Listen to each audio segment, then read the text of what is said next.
বিকাশ চৌধুরীদের পার্টির লোক। বিকাশ চৌধুরীরা কখনো হিন্দুর জন্য আলাদা করে লড়েনি, মুসলমানদের জন্য আলাদা করে লড়েনি। আজকে এরা যারা সরকারে আছে তারা আলাদা করে হিন্দু মুসলমানের কথা বলছে, তাই ওদের জুতোতে আমরা ভুলেও যদি পা গলিয়ে দিই।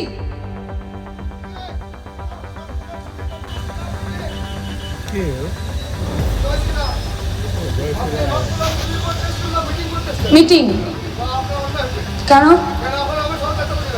তো তাতে কি হয়েছে? তাতে কি হয়েছে? দাঁড়ান দাঁড়ান দাঁড়ান দাঁড়ান, কেউ ওনাদের সঙ্গে কেউ কথা বলবেন না ওনাদের সাথে। মিটিং কেন?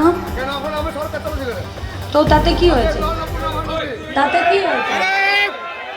দাঁড়ান দাঁড়ান দাঁড়ান দাঁড়ান, কেউ ওনাদের সঙ্গে কেউ কথা বলবেন না ওনাদের সাথে। বসুন, সবাই বসুন, সবাই বসুন।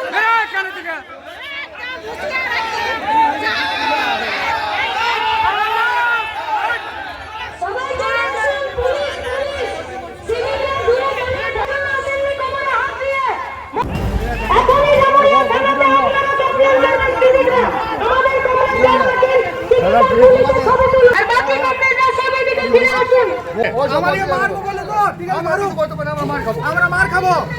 এইবার মিটিং চলছে তো সিপিএম এর, এরা বিজেপি আর সিপিএম এর উন্নতিকে রুখছে। পাবলিক দাঁড় করিয়ে এরা চাইছে যে আমরা বিজেপির নাম খারাপ করব। এখানে বাইরের লোক লুকিয়ে আনছে রানীগঞ্জ থেকে। কি নাম আপনার? কি পরিচয়? আমার নাম বিশাল গাঙ্গুলি, আমি হলাম যুব সেক্রেটারি। আমার বাবাকে মারবো বলে তো আমরা এগেন্ট থানা হয়ে লড়বো।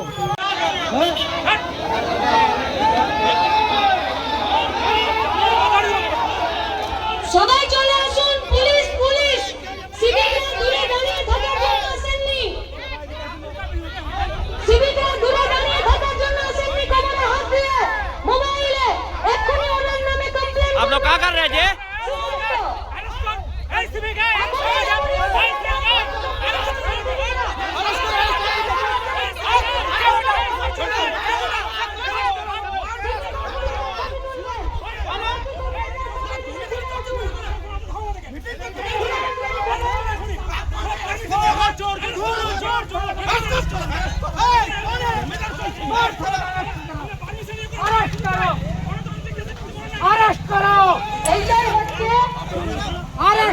अरेस्ट कीजिए उन लोग को।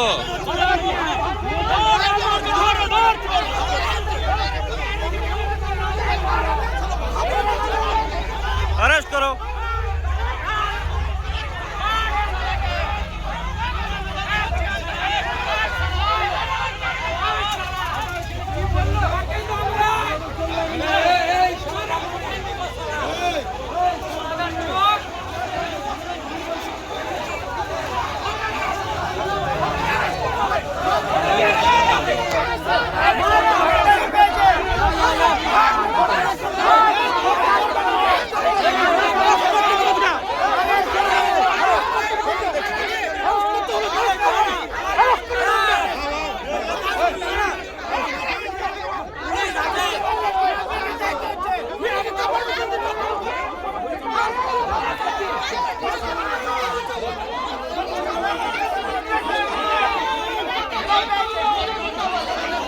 বিজেপির কর্মী কি বললেন এসে?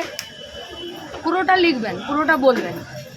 কি বললেন? মিটিং করা যাবে না। কেন না? আমরা সরকার চালাচ্ছি। তার মানে বিজেপির সরকারে অন্য কোনো দলের কোনো রাজনৈতিক কাজ চলবে না, এটাই। তাহলে এটা বিজেপির পার্টি এবং বিজেপির সরকার এটাকে অ্যাডমিট করছেন? যদি অ্যাডমিট না করছেন তাহলে এলাকার বিজেপির নেতৃত্ব এবং বিজেপির সরকারকে বলছি তাদের এই কর্মীদের বিরুদ্ধে দ্রুত ব্যবস্থা নিয়ে পশ্চিমবঙ্গের মানুষকে এবং জামুরিয়ার মানুষকে বার্তা পাঠান যে না, এটা আমাদের লাইন নয়। যারা করেছে আমরা তাদের বিরুদ্ধে ব্যবস্থা নিচ্ছি, তাদেরকে পুলিশ অ্যারেস্ট করুক এবং আমাদের পার্টির সঙ্গে তাদের কোনো সম্পর্ক নেই। এলাকার মানুষ, গাঁয়ের মানুষ, পাড়ার মানুষ বুঝে নেবে পার্টির সঙ্গে সম্পর্ক আছে কি নেই। ওরা আরোপ লাগাচ্ছে দিদি যে আব্দুল কাইয়ুম বললো আমাদেরকে মারো মিটিং শেষ হওয়ার পর। এইটা নিয়ে মানে আপনাদের সামনে এসে এখানে বললো যে মিটিং করা যাবে না, সেইটা আপনারা বলছেন। আর ওরা বললো যে কাইয়ুম বলেছে যে মারবো, সেইটা কোথায় বলেছে? কোনটা প্রকাশ্যে হলো? ওইখানে বলেছে প্রকাশ্যে কোনটা হলো? দুটোই প্রকাশ হবে, প্রকাশ্যে কোনটা হলো? দুটোই একটা মিটিং চলছে, এসে নিয়ে বলছে যে মিটিং করা যাবে না, এসে নিয়ে প্রভোকেশন তৈরি করা। পুলিশ চুপচাপ দাঁড়িয়ে আছে। আপনার বাড়ির কালকে একটা অনুষ্ঠান হবে, এসে নিয়ে কেউ এসে তোড়ফোড় করবে, আপনি বসে থাকবেন? তারা বলেছে কি আপনাকে পার্টিদেরকে লোককে লিখাতে দেবে কি কে? ওই রাজ্য যারা এসেছে জামুরিয়াতে, পশ্চিম বর্ধমানে কারো দয়াতে আমাদের পার্টি কাজ করেন। আজকে বিকাশ চৌধুরীর স্মরণ সভাতে এক রক্তদান শিবির ছিল, সেইখানে দেখা গেল বিজেপির দু একজন যে সেখানে মাহলটাকে মানে বিগড়ানোর চেষ্টা করছে। এটা সিপিএমের অভিযোগ, কি বলবেন ইনি?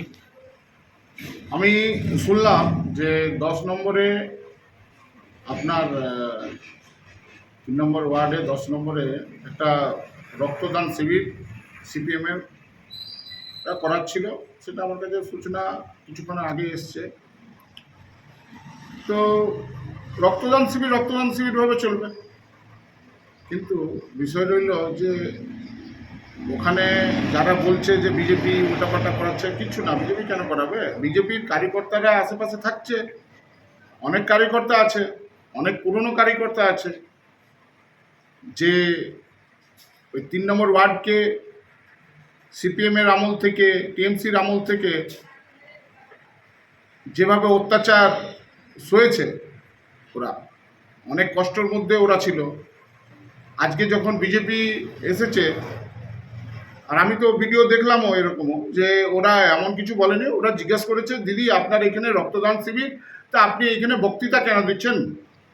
তো কেউ যদি বিজেপি নিয়ে অপপ্রচার করে বা অপপ্রচার বলে, আমাদের কার্যকর্তারা তো বসে থাকবে না, তার প্রতিবাদ করবে। তো বা ও প্রতিবাদও করেনি, ও একটাই কথা বলেছে যে আপনারা রক্তদান শিবিরে এসছেন, আপনারা তাহলে উল্টোপাল্টা বলছেন কেন? আশেপাশেই থাকে ওরা, তো আশেপাশে থাকে অনেক দিনের কার্যকর্তা, অনেক পুরনো কার্যকর্তা। রাজু গাঙ্গুলিকে আমি অনেক ভালোভাবেই চিনি। আমাদের এক টাইমে ওনার ছেলে টিএমসির আমলে চাকু খেয়েছে, অনেক অত্যাচার হয়েছে। আজকে বিজেপি এসছে, তো ওরা বিজেপি নিয়ে অপপ্রচার করবে, আর সেটাকে যদি কেউ আশেপাশে থাকে, সেটা যদি আমরা প্রতিবাদ না করব, তাহলে এরকম আমার মনে হয় না যে প্রতিবাদটা করাটা ভুল।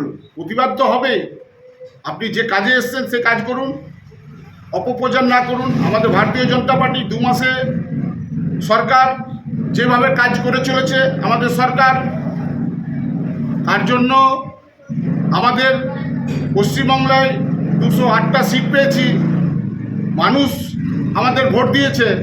আর সেখানে কিছু বাইরের থেকে লোককে নিয়ে এসে পড়ে রক্তদান শিবিরের নামে যদি বিজেপির অপপ্রচার করবে, কিন্তু কেউ শুনবে না। রাজু গাঙ্গুলি আমাদের মণ্ডলের সেক্রেটারিয়েট বডির সেক্রেটারি, তো রাজু গাঙ্গুলি এমন কিছু বলেনি। ও যেটুকু বলেছে ওইটার জন্যে ওর প্রতিবাদ যতটুকু করার ও করেছে। কি নাম পরিচয়? আমার নাম হচ্ছে সঞ্জয় সিং, আমি মণ্ডল 4-এর প্রেসিডেন্ট।